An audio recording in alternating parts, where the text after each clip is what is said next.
Good morning. How are you all doing today? It is Friday.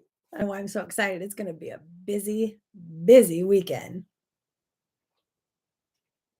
And of course, that busy weekend starts today. I have a little girl coming over to help me clean stalls and chicken coops and put some antibiotic on the rooster. It's going to be a fun day. I'm really excited to have some help. Um, okay, what do people see in you? That's where we started at this morning. Um, what do people see in you? And I'm not talking about the way your hair looks all crazy on your morning muse your heart's discernment. I'm not talking about the clothes you're wearing. I'm talking about what do people see in you? Okay. So man cannot come against you. It can seem like it. I mean, it sometimes seems like they're just pounding at you and they're just attacking you constantly. But even the greatest unjust cannot prevent the goodness of God from prevailing. It's simple as that. We go through so many hard times and so many difficult situations.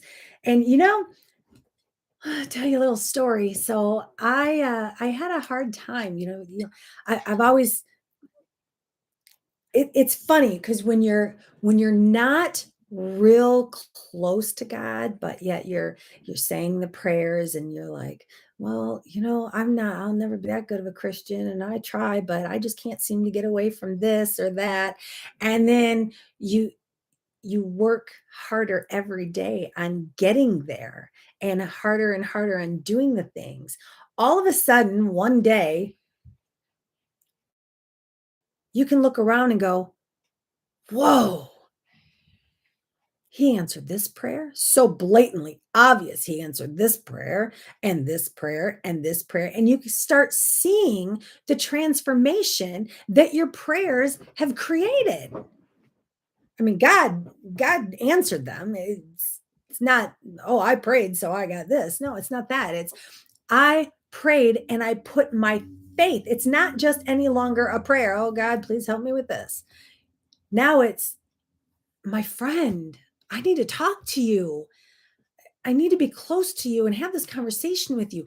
That's where the transformation happens. That's where you can start seeing the blessings that come and the answers to the prayers, whether they're the way you want them or not.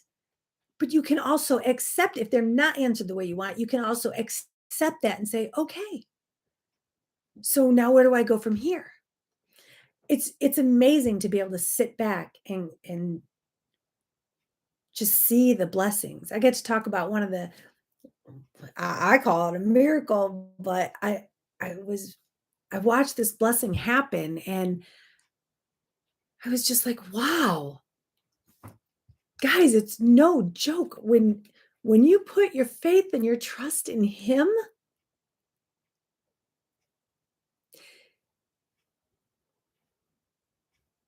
not only does he answer your prayers, but he wraps it in this beautiful package and this bow. And it's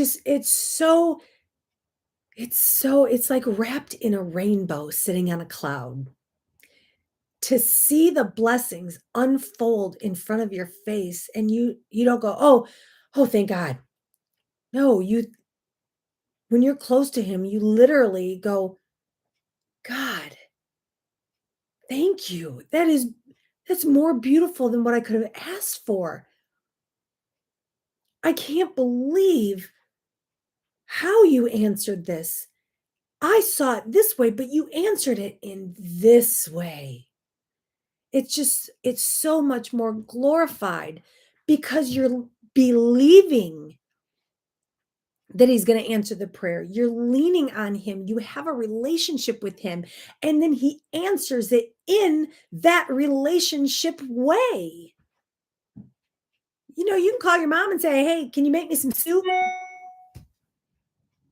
And she'll call later and say, yeah, I got some soup. Come and get it. But if you were to call your mom and say, Mom, you make my favorite soup. My daughter does this to me all the time. Mom, you make my favorite soup. When you come, if I have all the ingredients here, could you please make me some chicken noodle soup or chicken and dumpling soup? And then I'm like, oh, of course, baby. It's different than, hey, mom, when you get here, will you make me some soup? Oh, yeah, if I got time. See the difference? It's when you're just being asking for something. It's not as emotional. It's not as heartfelt. And it's the same with talking to God. If we just say, "Hey, God, could you, I want to pray that this happens." He's gonna be like, "Yeah, you're not even gonna. You're not. When I do that, you're not even gonna receive the blessing because you're not even gonna realize that you had a conversation with me. It's just gonna be so nonchalant. Yeah, I'll do it. Yeah, whatever." But when you're like, "Lord, oh, I love you so much. Everything you do is just so amazing." And you have the conversation with him and you believe in him and trust in him. Like he's sitting right next to you. Why are you ignoring him? Actually, he's not next to you. He's next to you. He's around you. He's within you. He is there. He is your shell. He is your armor. Why aren't you talking to him like he is present? Quit shunning him off and just saying, "Dear God, now I lay me down to sleep." Stop talking to him like that. He's right there. Quit brushing him off like you're busy watching a TV show. Talk to him. And then when he answers your prayer, you're going to be like, "Oh, dude, I know that was you.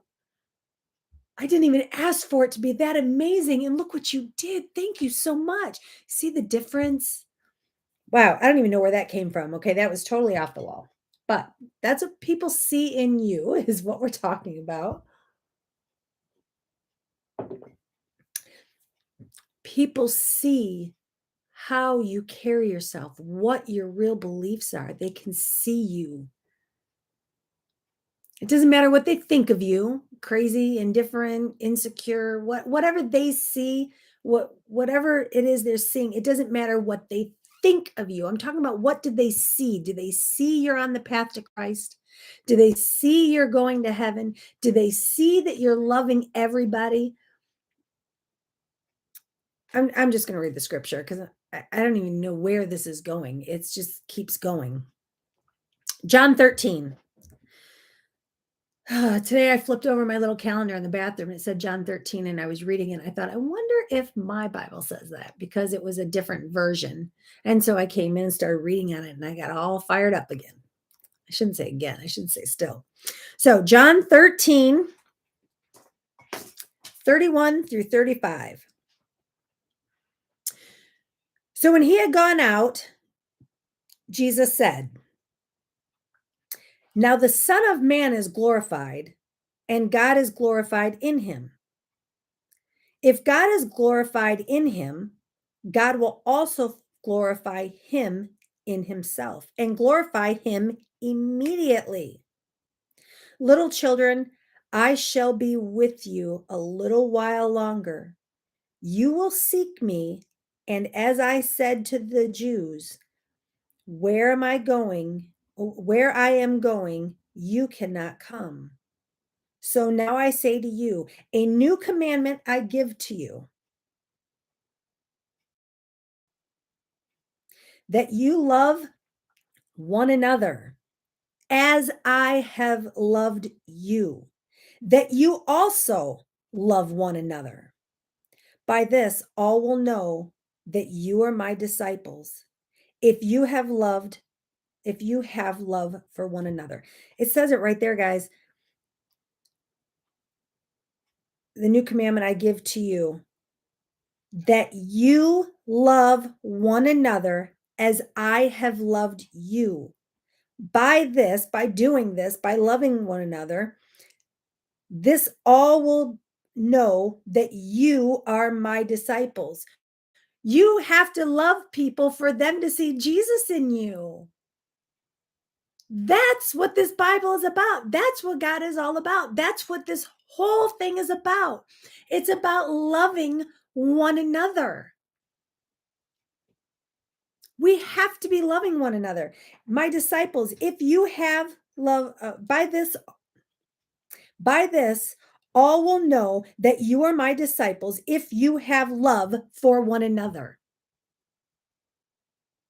Nowadays, if you're loving somebody in the grocery line, you might think, oh, wow, that's such a nice person. You don't come around nice people all the time. Hardly ever anymore. They might not realize that it's Jesus they're seeing in you, but they will notice something is different in you. What do people see in you? Do they see you being impatient in the grocery line? Do they see you huffing and puffing because they're taking too long? They're counting out pennies and they've got $500 worth of groceries and it's all pennies?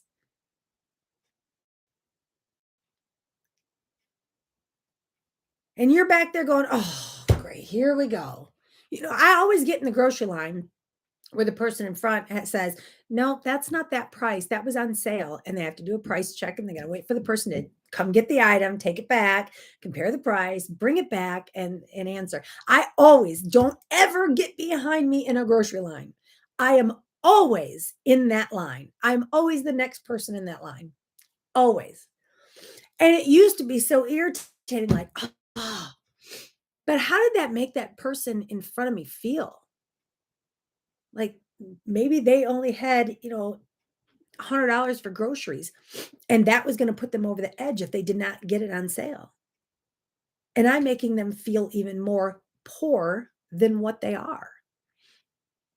How is that being a Christian? How is that seeing Jesus in me? You don't know their situation, but you know your situation. And your situation is to be there in love and show who you are. Let people see in you who you are by loving our Father and being the good person. I so badly would just want to hang on to this. A new commandment I give to you. This is 34 and 35. A new commandment I give to you, that you love one another as I have loved you, that you will also love one another. That's just 34. It's so simple. It is so stinking simple. And we make it so hard. Excuse me. We make it so hard. No, they're doing something to aggravate me. Nope, I can't watch that show. Her hair's all a mess. Nope, I'm not going to go have lunch with her. She chews with her mouth open. I'm just making stuff up here, okay? No, I want to go with her. I want to go. I want to watch the show. I want to go to lunch with her because I want to talk to her about Jesus. I want to love her. I don't care how she was made. I don't care how her manners are. I want to show love to that person. Let's read some comments. Good morning, everyone. Yesterday, this happened. Was contemplating doing something. I prayed on it, did Bible study on my phone. Oops, I lost my spot. Did my Bible study on my phone and got my answer. The answer from God was no. Don't trust in horses and chariots, but in God. In weakness, He is my strength. Amen. Yes. So, guys, what do people see in you? Did they see the goodness, the love for God? Or did they just see another person on the streets spreading misery and hardships and annoyance and impatience? We don't want that. We want to be showing love. And sometimes we're agitated and we don't know how to do that. So take the minute, talk to our Father, and show yourself some love. Sometimes you just need to be refilled. And then we move on.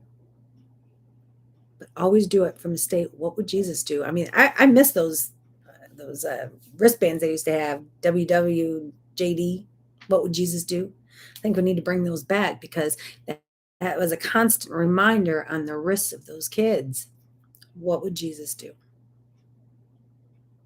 What would Jesus do? He would just love you. So, challenge over here for this weekend. I miss you guys over the weekend. I'm going to be too busy tomorrow to even think about you. That's a lie. What do people think of you? I'm not thinking of you. No, I'm just kidding. No, I'm going to be so busy tomorrow. What I meant by that was usually Saturday mornings, I'm like, oh, I should go get on my live. Oh, but it's Saturday.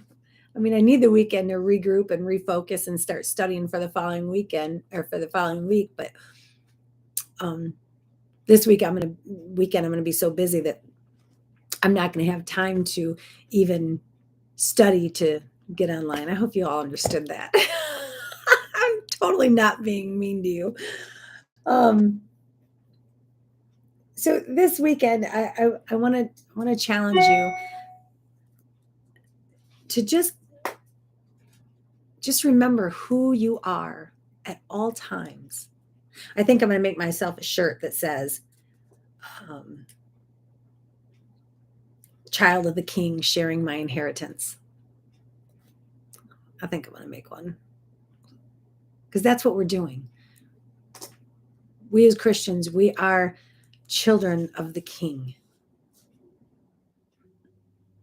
And our job is to share our inheritance. I think it's pretty cool. Understood. Okay, thanks, Mom. I just felt like I was being so mean there for a minute. It's amazing all the blessings that we get when we are in our word and we are close to God, to see some of those blessings. And some of them I just call downright miracles. And it's pretty cool to watch. Okay, so yesterday I needed to do a clarification from yesterday. I told you as soon as I hung up, I remembered what it was. So yesterday's clarification was, excuse me, I said I don't go to church on Wednesdays because it's Bible study and they're in the middle of something and my learning disability, I can't catch anything. The reality is I should be there anyway, because whether I'm picking up what they're saying or not, the reality is God is present. I should be there. And we can come up with any excuse we want to not go to church. And is it an excuse for me not to go on Wednesdays? Absolutely, it is. It is. I mean, let's just call a spade, right? It's a cop out. It's an excuse to not go on Wednesdays. And that excuse makes me feel better. But in reality, it's just an excuse. I was actually trying to explain why I wasn't going, and I wasn't explaining it to make myself feel better. I wasn't explaining myself to make it okay that I don't go. I was just explaining what my excuse was. Darren says I'm out of peanut butter. That's what they always say. They say, "Oh, I'm out of peanut butter. I can't go to church." Because you can use any old excuse to not go. And in reality, that's my excuse to not go. I absolutely should be there because you never know what's going to happen and what I'm going to be blessed with while I'm there. And so I have to get right in that situation. And now I already have a mindset that I'm as soon as I start a new study, I will be there every Wednesday. That's my mindset. And then when Fortified was going on, I had the mindset, well, I'm going Thursday anyway. That's where I'm getting fed. That's where I'm learning. So that's I'm going to keep going there instead of going Wednesdays. I made myself feel better about it. But again, it's an excuse. I'm out of peanut butter. So I need to get right with myself with that one. So know that no matter what I say on here, the reality is truth. We need to be in church when the doors are open.